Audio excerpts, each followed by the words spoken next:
अंदर अपनी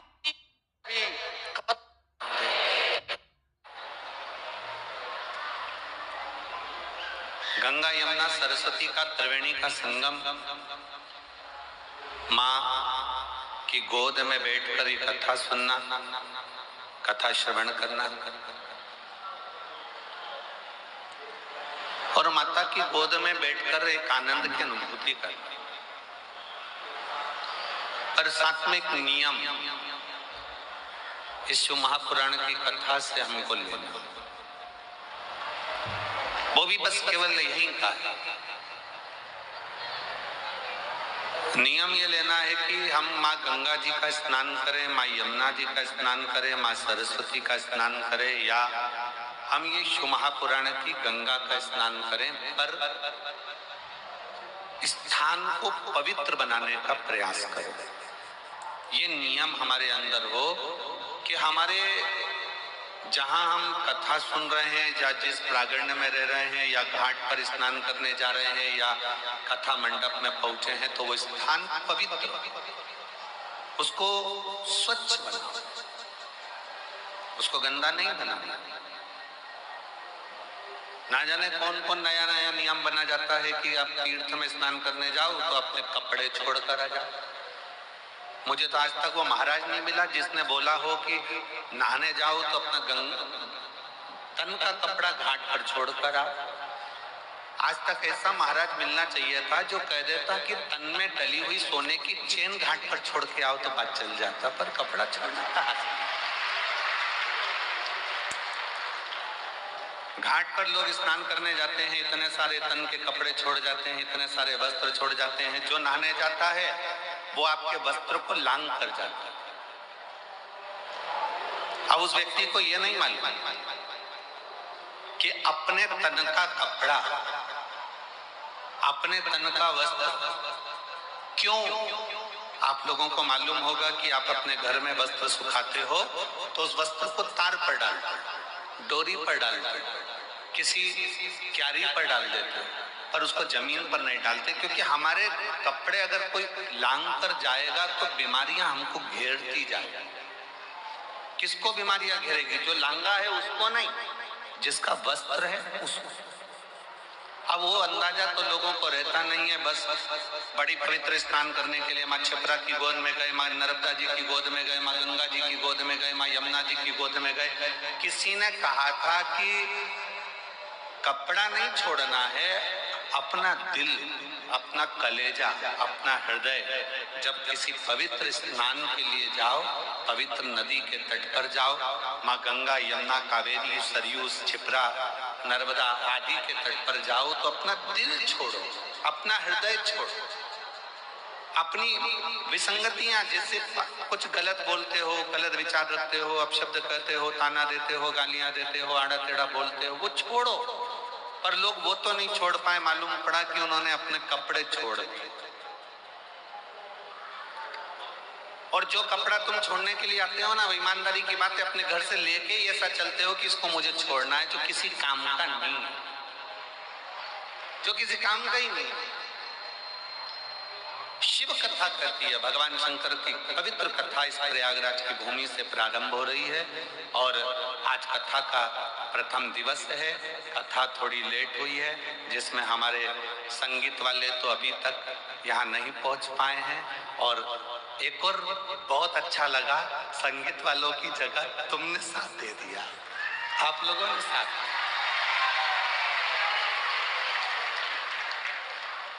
और बहुत अच्छा लगा कि संगीत वाले नहीं आए तो कम से कम आपकी ताली और आपकी आवाज, क्या बोल्ड तरह से बोले हो, नजर उतार वाले ना आपको, क्या जोरदार है, धन्य है।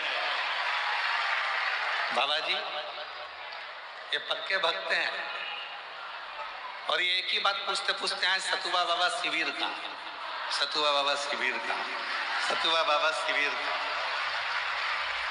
और बहुत प्रेम से।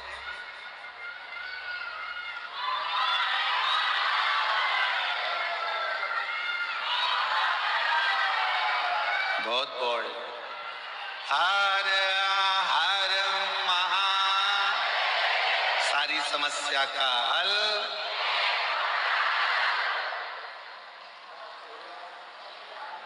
एक लोटा जल, शिव कथा कर रहे, बहुत दिल से सुनना। प्रयागराज की भूमि है, पहला दिन भले लेट हो गया पर कल से लेट नहीं होगा। कल से कथा 1 बजे से 4 बजे तक ही है। और अब तो संगीत वाले भी अगर 2-4 दिन अटके रहे तो अटके रहे, तो तुम हो, अभी कोई टेंशन नहीं।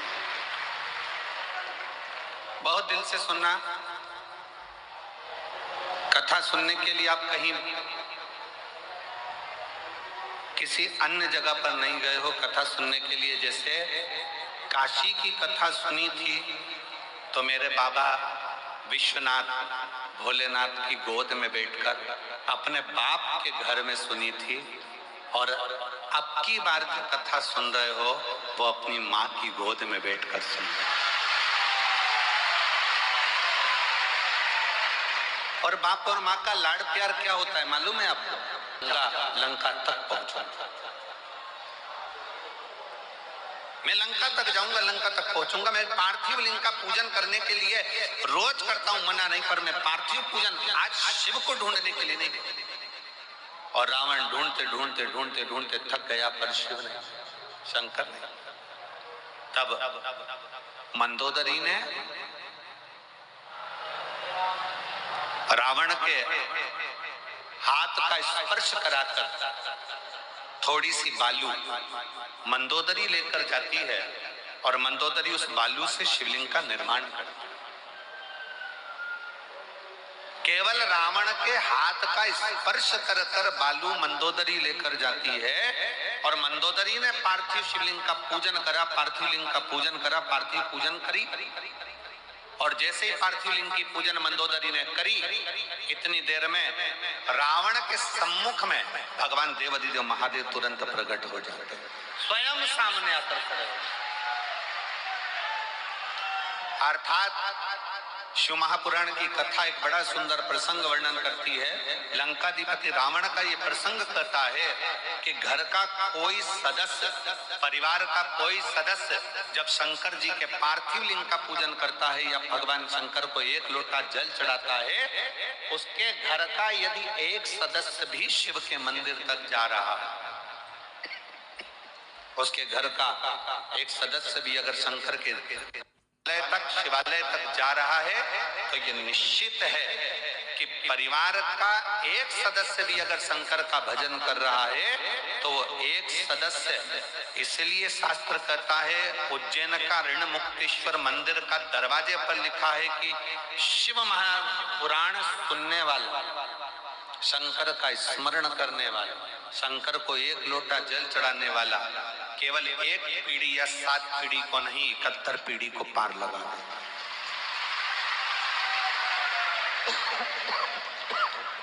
71 पीढ़ी को पार लगा। तो आप ये अंदाजे पे ना रहे, परिवार का यदि एक सदस्य भी, परिवार का एक व्यक्ति भी, परिवार का एक सदस्य भी अगर भगवान शंकर के मंदिर जा रहा है, शिवालय तक जा रहा है, देवालय तक जा रहा है। अब आप लोग कथा में आए हो, कहां पर आए हो? जम के बोलो जरा, कहां पर आए हो? जम के प्रयागराज।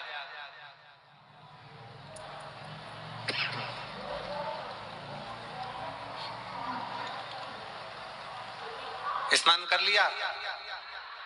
जम के बोलो जरा, हाउ, ठीक है। प्रणाम कर लिया? ठीक है।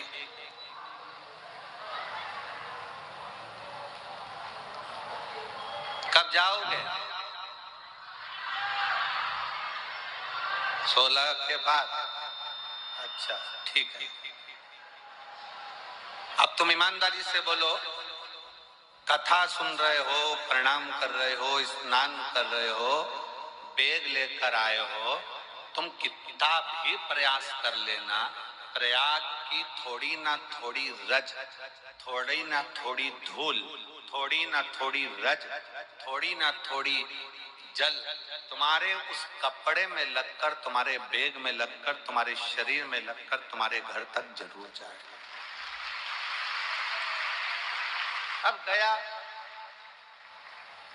तुम अकेले आए हो, 2 जनी आए हो, 4 जनी आए हो, जिस जिसके घर से तुम्हारे घर से आए, चलकर जब तुम प्रयागराज की भूमि से, जब प्रयागराज की धरा से जब यहां से जाओगे, तुम्हारे गांव में तुम पैदल चलकर जाओगे, तुम्हारे शरीर की रज उस गांव में गिरेगी, तुम्हारे शरीर की रज, तुम्हारे बेग की रज तुम्हारे घर में गिरेगी, वो रज तुम्हारे शरीर की, तुम्हारे बेग की, तुम्हारे परिवार में कहीं ना कहीं वो गिरेगी, और तुम्हारे दूसरे के शरीर से भी अगर वो लगेगी तो ये निश्चित है कि 144 वर्ष के बाद पड़ने वाले महाकुंभ का फल भी उसको प्राप्त होगा।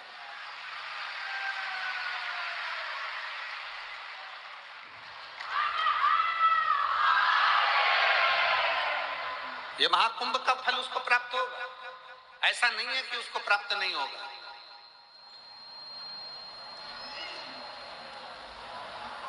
कल महाराज जी आपने लेने भेजा केसरी जी को और केसरवानी जी को। केसरवानी जी कल लेने आए और उनके साथ में कोई पवन जी भी थे और 1-2 लोग और थे, तो वो आपस में बात कर रहे थे, गुरु जी हम तो गंगा मैया को देख देख के आश्चर्य में पड़े हुए। हमने पूछा क्यों, किस लिए, क्या कारण है? तो कहा महाराज जी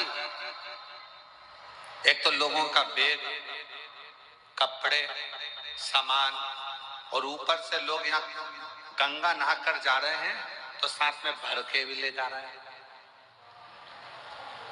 अब हम रोज जो प्रयाग में रहने वाले हैं वो गंगा जी को रोज देखने के लिए, दर्शन के लिए आते हैं कि मैया कितनी कम हुई,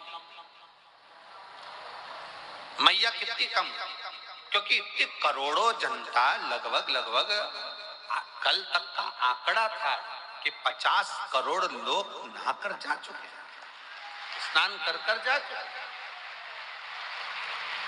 जब 50 करोड़ शिव भक्त, भगवान के भक्त स्नान कर सनातनी माँ गंगा का स्नान कर गया होगा, तो 50 करोड़ में से कम 30 करोड़ तो भर के ले गया होगा, और 30 करोड़ अगर गंगा का जल भरकर लेकर गया होगा तो वो 30 करोड़ में से प्रत्येक घर के 4 सदस्य और जोड़ लो, उनने भी उस गंगा का स्नान करा होगा, गंगा का दर्शन करा होगा, गंगा का स्पर्श किया होगा, प्रणाम करा होगा, नमन करा होगा।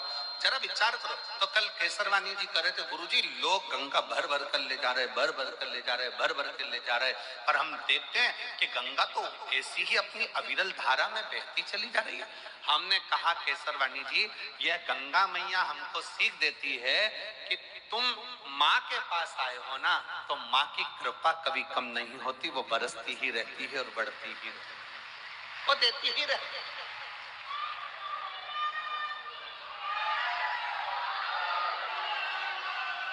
वो देती रहती है, उसके देने में कोई कमी नहीं आती। संसार के लोगों के देने में कमी आ सकती है, पर गंगा मैया के देने में, भगवान के देने में बस एक बात माँ कहती है कि मेरी गोद में तुम अगर बैठे हो, मेरी गोद में अगर हो, तो मेरी गोद को तुम लांछित ना करना।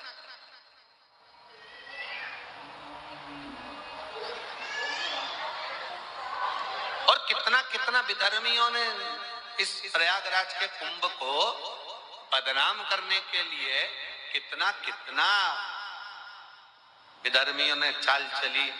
हालांकि कितनी चाल चली कि आगे रहकर कुछ ना कुछ ऐसी हरकत कर लोगों को धक्का देना या ये करना या वो करना, और प्रयागराज के कुंभ को बदनाम करने के लिए अथक प्रयास किया, और सोचा कि अब कुंभ में कोई नहीं आएगा, परंतु उनको क्या मालूम था कि ये सनातनी शेर हैं।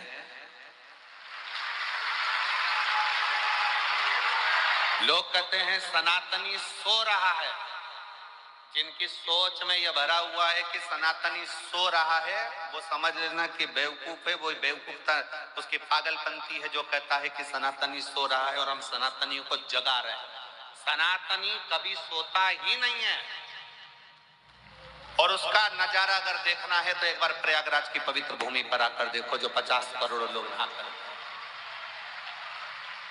50 करोड़ लोगों के घर पर पीला चावल नहीं भेजा था। 50 करोड़ लोगों के घर पर जाकर किसी ने निमंत्रण पत्र नहीं दिया था, पर वो 50 करोड़ लोग अपनी आस्था, विश्वास और श्रद्धा के साथ जय मां गंगे त्रिवेणी का संगम लेटे हनुमान जी की कृपा, बाबा का नाम लेकर बोल बम बोल बम बोल बम बोल बम बोल बम बोल बम बोलते बोलते बोलते बोलते सिर पर बेग तोलम सामान सारा चले जा रहे। 8 किलोमीटर, 5 किलोमीटर, 10 किलोमीटर, 12 किलोमीटर पैदल पैदल पैदल पैदल चले जा रहे। और पूरा प्रयाग प्रयाग जितने प्रयाग के रहवासी हैं, जितने प्रयाग के रहवासी हैं, इन प्रयाग में जिन्होंने अपने अपने पक्के मकान बनाकर रखे हैं, जिस प्रयाग के रहवासी जो इस प्रयाग में रहते हैं, मैं उनके चरणों को अगर धो धो कर भी पीऊं तो कम पड़े। इस प्रयाग के रहवासियों ने अपने अपने दरवाजे खोल दिए, अपना अपना घर खोल दिया। प्रयाग के रहवासियों के छोटे छोटे झोपड़े, छोटे छोटे मकान उन्होंने खोल दिए। हमको कल कोई बता रहा था कि प्रयाग की एक महाराज जी, एक प्रयाग का कोई विश्वकर्मा परिवार का एक छोटा सा 3 का मकान है, जिसमें उसके बच्चे रहते हैं, 4 बहुएं रहती हैं, परिवार रहता है। और उस विश्वकर्मा परिवार ने अपना घर खोला और उसके घर में वो विश्वकर्मा परिवार का पति, बहू, बेटा, बच्चे दूसरे के घर में जाकर सोए। और सनातन धर्म के जो शिव भक्त आए हैं, मां गंगा के घाट पर उनको अपना घर दे दिया। और हमने पूछा उस व्यक्ति से कि तुम विश्वकर्मा जी क्या रुके? तो उन्होंने तुमसे रुकने का पैसा लिया होगा, उन्होंने धन लिया होगा। नहीं महाराज जी, उसने 1 रुपया नहीं लिया। और अठन्नी भी उस विश्वकर्मा परिवार ने नहीं ली, बल्कि उसकी बहुओं ने 3 दिन तक, 4 दिन तक, जो हम फंसे थे तो हमको 4 दिन तक विश्वकर्मा परिवार ने भोजन बना बना कर खिलाया और हमसे 1 रुपया नहीं लिया। ऐसे शिव भक्त इस प्रयाग की धरा पर, ऐसे भक्त भरे पड़े हैं प्रयागराज में। लोग कहते हैं संत प्रयाग में आते हैं, साधु प्रयाग में आते हैं, तपस्वी प्रयाग में आते हैं, साधक प्रयाग में आते हैं। आज मेरी व्यासपीठ प्रयाग में रहने वाले एक गरीब से लेकर अमीर तक के व्यक्ति को नमन करती है कि प्रयाग में संत बाद में आते हैं, पर प्रयाग के लोग भी किसी संत और साधु से कम नहीं है। किसी तपस्वी से प्रयाग के रहने वाले लोग कम नहीं है, ये साधकों से कम नहीं है, जो रहकर आए हुए शिव भक्तों की सेवा में लगे हुए। सेवा का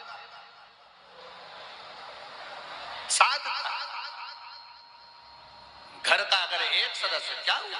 देवराज नाम के ब्राह्मण का चरित्र कर रहा है। देवराज ब्राह्मण की कथा कथी है कि देवराज ब्राह्मण कुल में जन्म लेने के बाद भी ब्राह्मण तत्व को धारण नहीं कर पाया और ब्राह्मण कर्म नहीं कर पाया।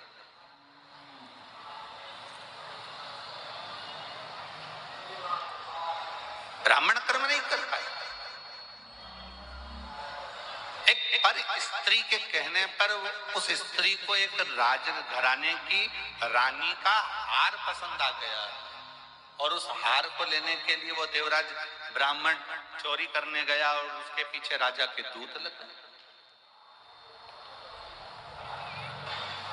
भागता भागता, छिपता छिपाता, शरीर में ताप पड़ने के कारण, शरीर में कष्ट होने के कारण शंकर जी के मंदिर में चले गए, शिवालय। क्यों गया? किस लिए गए?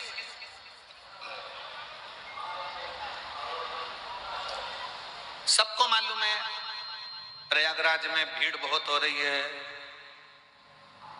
सबको मालूम है प्रयागराज में बहुत भीड़ है, बहुत भक्त आए हुए हैं, सबको मालूम है। इसके बाद भी अगर प्रयागराज की धरा पर, प्रयागराज की भूमि पर आप खिंचकर चले आ रहे हो तो समझ लेना कि प्रयागराज की भूमि वो चुंबक है जिसमें उसका तत्व खींचकर चले आ रहा है। शिव उसको खींच रहा है, शिव उसको खींच रहा है।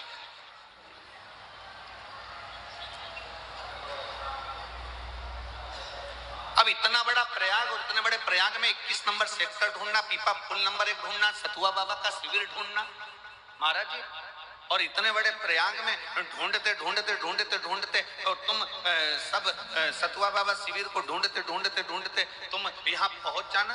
हमको तो विश्वास नहीं था, हमको तो लग रहा था कहीं ना कहीं ट्रैफिक में फंसे होंगे, कोई कहीं फंसा होगा, कोई कहीं होगा। जब संगीत वाले यहाँ तक नहीं पहुंचे तो श्रोता कहां से पहुंच जाएंगे?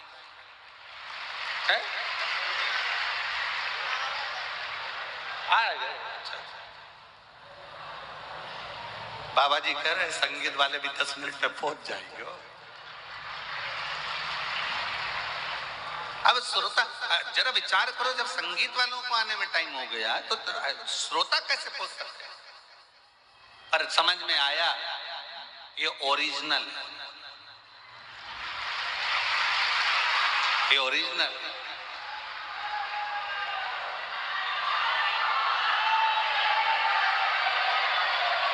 और तेरे डमरू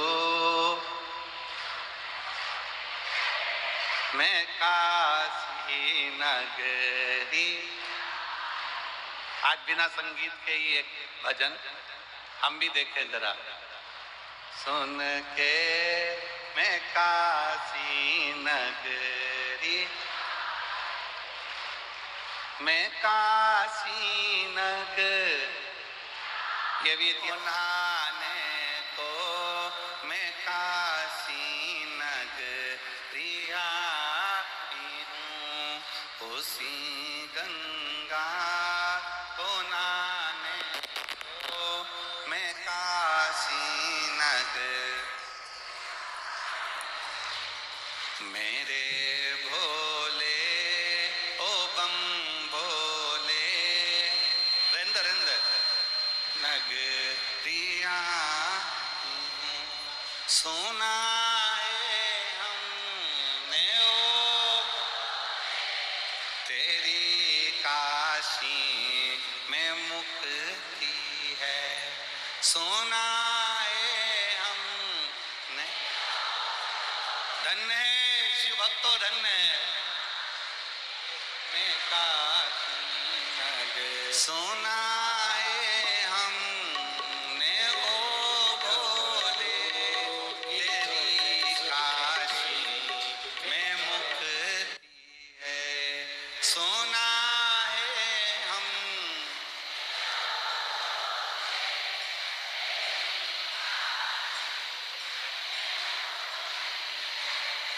उसी मुक्ति को पाने को मैं काशी नगरी आई हूँ।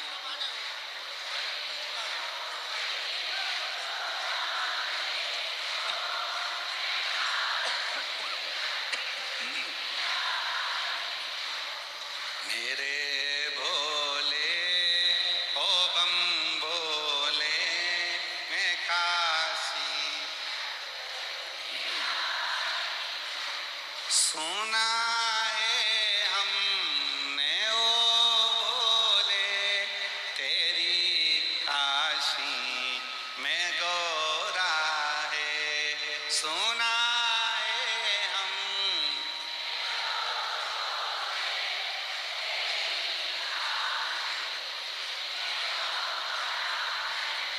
उसी गौरा को पाने को मैं काशी नगरी आई हूँ, उसी गौरा को पाने को मैं काशी। मेरे भोले ओ बम भोले मैं काशी नगरी, मेरे भोले ओ बम भोले मैं काशी नगरी। हर हर महा अपने स्थान पर बैठकर भगवान से अपने हृदय की बात बड़े भाव से दिल से, माँ त्रिवेणी का संगम, प्रयागराज की भूमि और माँ गंगा के इस पवित्र त्रिवेणी संगम पर शिव महापुराण के अंतर्गत दिल से प्रार्थना करिए। ऐसा कुंभ महाकुंभ का ये पवित्र अवसर है, अपने दिल से बाबा को प्रार्थना करेंगे।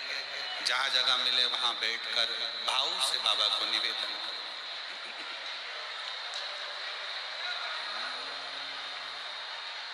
श्री शिवा नमस्तुभ्यं, श्री शिवा नमस्तुभ्यं, श्री शिवा नमस्तुभ्यं, श्री शिवा नमस्तुभ्यं, श्री शिवा नमस्तुभ्यं।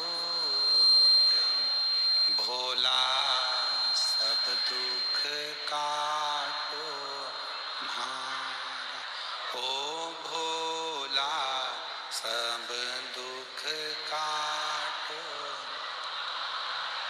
शिव शंकर जपूं तेरी माला, भोले बाबा जपूं तेरी माला, भोला सब दुख काटो, ओ भोला सब दुख काटो। वेश है मंगल मंगलकारी, वेश है मंगल मंगलकारी। शमशान वासी हमारा, शमशान वासी हमारा, ओ भोला सब दुख काटो, ओ भोला सब दुख काटो।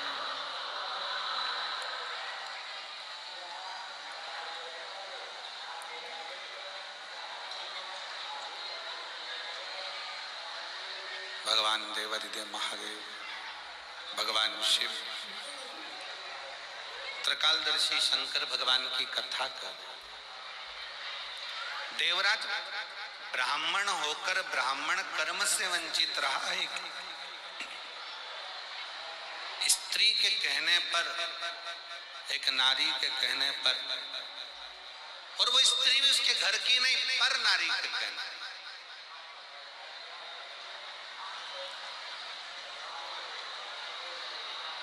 रानी का हार चुरा कर लाया, चोरी का धन लेकर जा रहा था। शरीर में ताप पड़ा, और शरीर में जब ताप पड़ा तो सोचा कि ठंड लग रही है, शरीर में ताप पड़ रहा है, ठंड लग रही, कहां जाऊं कहां जाऊं। गया शिवालय में शंकर भगवान के मंदिर में। कैसे पहुंच जाता? शिव महापुराण की कथा एक बात कहती है कि शंकर भगवान की कथा में शिवालय तक, शिव मंदिर तक व्यक्ति अगर साधारण है, शिव मंदिर तक पहुंचना बड़ा मुश्किल है। शिव महापुराण की कथा कहती है जब बच्चा गर्भ में आता है, माता के गर्भ में जब संतान आती है, और माता के गर्भ में जब संतान रहती है, उस 9 महीने में स्त्री नारी अगर कहीं शंकर के मंदिर के सामने से निकल जाए, या शिवालय का जल स्त्री को मिला हो, या शंकर भगवान का कोई प्रसाद, या शंकर भगवान का कोई नाम जाप, या शंकर भगवान का कोई मंत्र जाप उस स्त्री के कानों में पहुंच जाए, तो जो गर्भ में बच्चा होता है वो बच्चा शंकर की कथा तक या शिवालय तक उसको बिना बोले ही वो अपने आप चला ही जाता है, पहुंच ही जाता है। उस गर्भ में रहने वाले बच्चे को भगवान शंकर के मंदिर के सामने से भी कोई गर्भवती स्त्री निकल कर चली जाती है तो उसका भी फल उसको प्राप्त हो जाता है, उसका भी फल उसको प्राप्त हो जाता है। और वो फल साधारण नहीं होता। आप सब जितने कथा में बैठे हो, शिव महापुराण की कथा को श्रवण करने के लिए बैठे, आप कोई साधारण हो क्या? अच्छा एक बात कही है, चुंबक को कागज पर चिपकाएंगे, चिपकेगी? जम के बोलो जरा। प्लास्टिक की कुर्सी पे, लकड़ी पर, चुंबक एल्युमिनियम, पीतल, अन्य पर नहीं चिपकती। चुंबक हमेशा लोहे पर ही चिपकेगी। जो चिपकने वाला है उसी पर चुंबक चिपकती है। उसी तरह शिव महापुराण की कथा यह प्रयागराज की पवित्र धरा पर, त्रिवेणी के संगम पर हो रही है। इस कथा में वही आकर चिपकेगा, वही जाकर बैठेगा जो शंकर भगवान का अपना खुद का है, जो शिव से दूर हो गया तो शिव ने अपने करीब में लिया। जिसको भगवान शंकर अपने करीब में लेकर आ रहे हैं, भगवान शिव जिसको नजदीक में लेकर, ये कोई साधन। एक पत्र है, देखिए। ये फ्लेवरफुल है, ये क्रिस्पी है, and believe it or not, ये बोनलेस है। KFC chicken strips starting at ₹149. Taste the epic. एक पत्र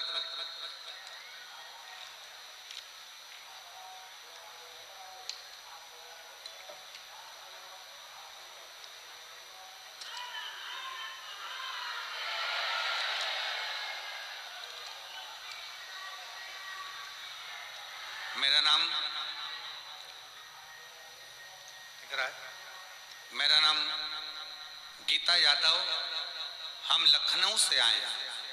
कहीं बैठे हो गीता यादव जी? अगर कहीं बैठी हो तो हाथ हिला सकती हैं। आप ही हैं? आ जाओ, एक बेलपत्र ले जाना। आ जाओ, धीरे से आओ। मेरा नाम गीता यादव है, हम लखनऊ से आए हैं। मेरा मोबाइल नंबर ये है। मेरे ससुर जी के वॉशरूम पेशाब बंद हो गया था।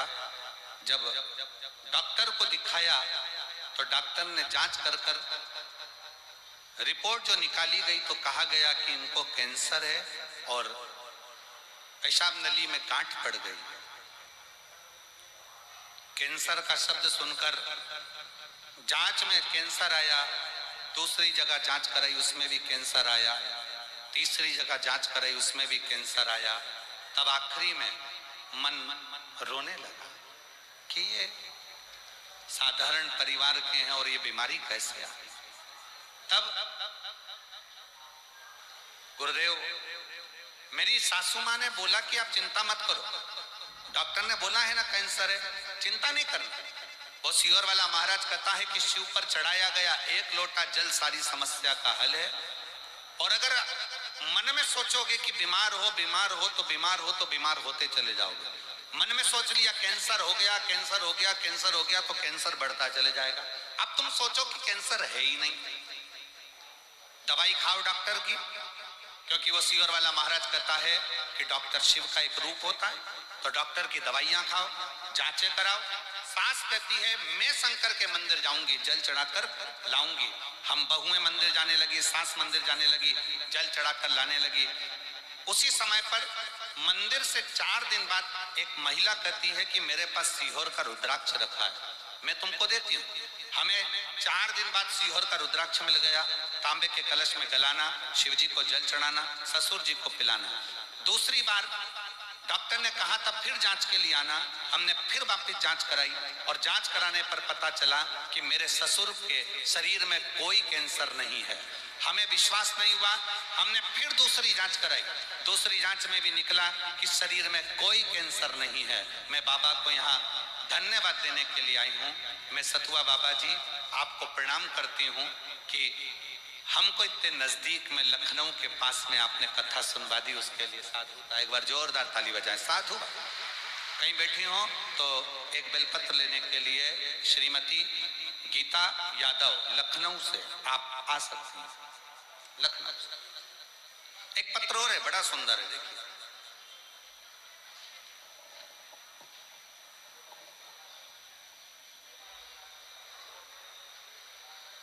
कविता पति राजेंद्र प्रसाद शुक्ला, जिला बोकारो, झारखंड की हैं। कहीं बैठी हो तो हाथ हिला सकती हैं। कविता पति राजेंद्र प्रसाद शुक्ला, जिला बोकारो, झारखंड। कहीं बैठी हो तो हाथ हिला सकती हैं। जिला बोकारो, झारखंड से आई हैं। अगर कहीं बैठी हो तो अपना हाथ हिला सकती हैं। गुरुजी, मैं बाबा का क्या वर्णन करूं? मुझसे कोई पूछे कि क्या बाबा सच में सुनता है, तो मैं डंके की चोट पर कह सकती हूं कि हाँ, मेरा बाबा सुनता है। गुरुजी, मेरी 3 बेटियां, 1 बेटा है। हमारी आर्थिक स्थिति अच्छी नहीं थी। इनकी पढ़ाई लिखाई और शादी को लेकर हमें चिंता होती थी। मेरी बड़ी बेटी 2 साल से सरकारी नौकरी की तैयारी कर रही थी, पर अंतिम में उसका सिलेक्शन नहीं हो पा रहा था। एक बार मेरी बहन से मुझे शिव महापुराण कथा के बारे में पता चला। फिर हमने आस्था चैनल पर कथा सुनना शुरू किया। मेरी बेटी भगवान में नहीं मानती थी। फिर फरवरी 2024 में जो भगवान शिव का मंदिर है झारखंड में, मेरी बेटी ने आपकी कथा सुनकर मंदिर जाना प्रारंभ करा। वो शिव को नहीं मानती थी, वो भगवान को नहीं मानती थी। मेरी दूसरी बेटी ने भी शंकर के मंदिर में जाना प्रारंभ करा। दोनों बेटियां शिव के मंदिर जाती, जल चढ़ाती, पूजन करती, आराधना करती। बेटी का एग्जाम आया, उस एग्जाम में बेटी का सिलेक्शन नहीं हुआ। सिलेक्शन नहीं हुआ तो मन दुखा कि वो सीहोर वाले महाराज कथा कहते हैं, पर मुझे तो समझ में नहीं आया, मेरा सिलेक्शन नहीं हुआ। मैंने अपनी बेटी से कहा, सीहोर वाला महाराज कहता है कि मेहनत को 4 गुना करो, अपने परिश्रम को बढ़ा, और अगर आपका कर्म अच्छा है, मेहनत अच्छी है, तो सफलता मिलेगी। मेरी बेटी ने आपके कहने पर अपनी पढ़ाई को 4 गुना बढ़ा दिया, और फिर मेरी बेटी ने 4 गुना पढ़ाई बढ़ाकर बेलपत्री पर शहद लगाकर एग्जाम देने के लिए चली गई। और बेलपत्री पर शहद लगाकर जब एग्जाम देने के लिए गई, तब अक्टूबर में फिजिकल मेडिकल सब क्लियर कर मेरी दोनों बेटियों ने बाबा की कृपा से CISF में उनको सर्विस प्राप्त हो गई। मैं बाबा को प्रणाम करने के लिए आई। अगर कहीं बैठी हो, कविता पति राजेंद्र प्रसाद शुक्ला, जिला बोकारो, झारखंड की हैं, बैठी हो तो एक बेलपत्र लेने के लिए आ सकती है।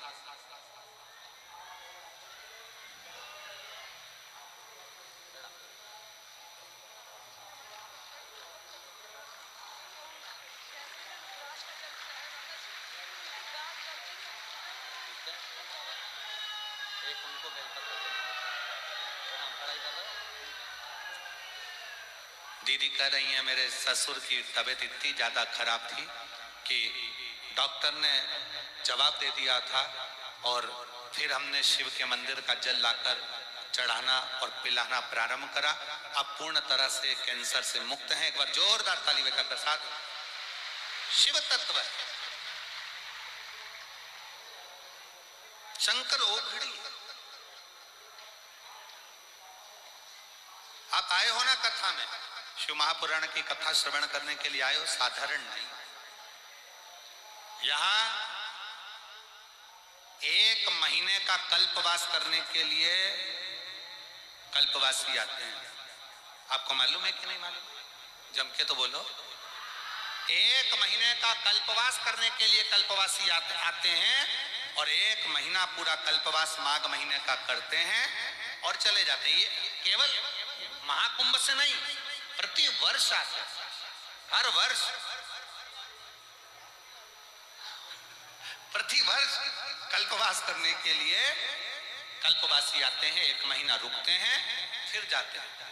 पर अब की बार मेरे बाबा ने इतनी कृपा करी कि कल्पवास के तो मेरे बाबा ने ऐसी करुणा कर दी कि 7 दिन शिव महापुराण की कथा देकर आपको भी कल्पवासी बनाया। 10 तारीख से 16 तारीख तक बाबा ने ऐसी कृपा कर दी कि माँ गंगा की गोद में रहना, शिव महापुराण की कथा सुनना, मान भिक्षा का पान करना, मांग भिक्षा का पान करना, गंगा का स्नान करना, त्रिवेणी का स्नान करना, माँ गंगा यमुना सरस्वती का आनंद लेना, दर्शन करना और शिव महापुराण की कथा सुनना। 7 दिन हम पूरा 1 महीना कल्पवास नहीं कर सकते, तो प्रयागराज वालों के तो भाग्य खुल गए, कम से कम 7 दिन रहकर ये कल्पवास का सुख प्राप्त। शिव नाम, भगवान शंकर की शरणागति, भगवान शंकर का भजन, भगवान शंकर की स्तुति, भगवत नाम और प्रभु का नाम लेना ही मूल है। कल्पवास का मतलब ही क्या है? परमात्मा का भजन करना, नाम लेना, स्मरण करना, उनके नामों का उच्चारण, प्रभु नाम में डूबे। और शंभु शरणे मांगू घड़ी रे घड़ी, दुख काटो दया करी ने दर्शन आपो। शंभु शरणे पड़ी मांगू घड़ी रे घड़ी, दुख काटो दया करी ने दर्शन। भगवान शिव के नाम का उच्चारण, भगवान